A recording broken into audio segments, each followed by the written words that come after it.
ശബരിമല സ്വർണ്ണക്കൊള്ള ഇ.ഡി കേസെടുത്ത് അന്വേഷിക്കും. മുഴുവൻ രേഖകളും ഇ.ഡിക്ക് നൽകാൻ ഉത്തരവിട്ട് കൊല്ലം വിജിലൻസ് കോടതി. എസ്.ഐ.ടിയുടെ എതിർപ്പ് തള്ളി. പ്രതികളായ എൻ വാസു, മുരാരി ബാബു, കെ.എസ്. ബൈജു എന്നിവരുടെ ജാമ്യാപേക്ഷ ഹൈക്കോടതി തള്ളി. എലപ്പുള്ളി ബ്രൂവറിയിൽ സർക്കാരിന് തിരിച്ചടി. പ്രാഥമിക അനുമതി ഹൈക്കോടതി റദ്ദാക്കി. സർക്കാർ അനുമതി നടപടിക്രമങ്ങൾക്ക് വിരുദ്ധമെന്ന് കണ്ടെത്തൽ. വിശദമായ പഠനം നടത്തി സർക്കാരിന് തീരുമാനമെടുക്കാമെന്ന് കോടതി. വിവാദ പാരഡി ഗാനത്തിൽ സർക്കാരിന്റെ യു-ടേൺ.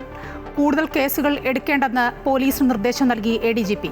പാട്ട് നീക്കം ചെയ്യാൻ ആവശ്യപ്പെട്ടുള്ള കത്ത് മെറ്റയ്ക്കും യൂട്യൂബിനും അയക്കില്ല. തീരുമാനം സർക്കാരിന് തിരിച്ചടിയാകുമെന്ന വിലയിരുത്തലിൽ. സ്വർണം കക്കുന്നതാണ് തെറ്റ്, കട്ടവരെക്കുറിച്ച് പാട്ടുപാടുന്നത് തെറ്റല്ല എന്ന് കെ മുരളീധരൻ.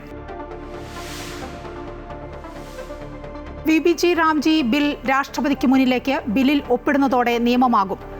രാജ്യസഭയിൽ പാസാക്കിയത് കടുത്ത പ്രതിഷേധത്തിനിടെ ശബ്ദ വോട്ടോടെ.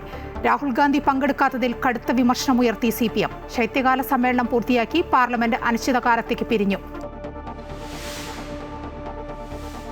ഗർഭിണിയെ പോലീസ് സ്റ്റേഷനിൽ മർദ്ദിച്ച SHO പ്രതാപചന്ദ്രനെതിരെ വകുപ്പുതല അന്വേഷണം ആരംഭിച്ചു. സസ്പെൻഷൻ മാത്രം പോരാ, കേസ് എടുക്കണമെന്ന് മർദ്ദനമേറ്റ കുടുംബം. പ്രതാപചന്ദ്രന് എതിരെ കൂടുതൽ പരാതികൾ.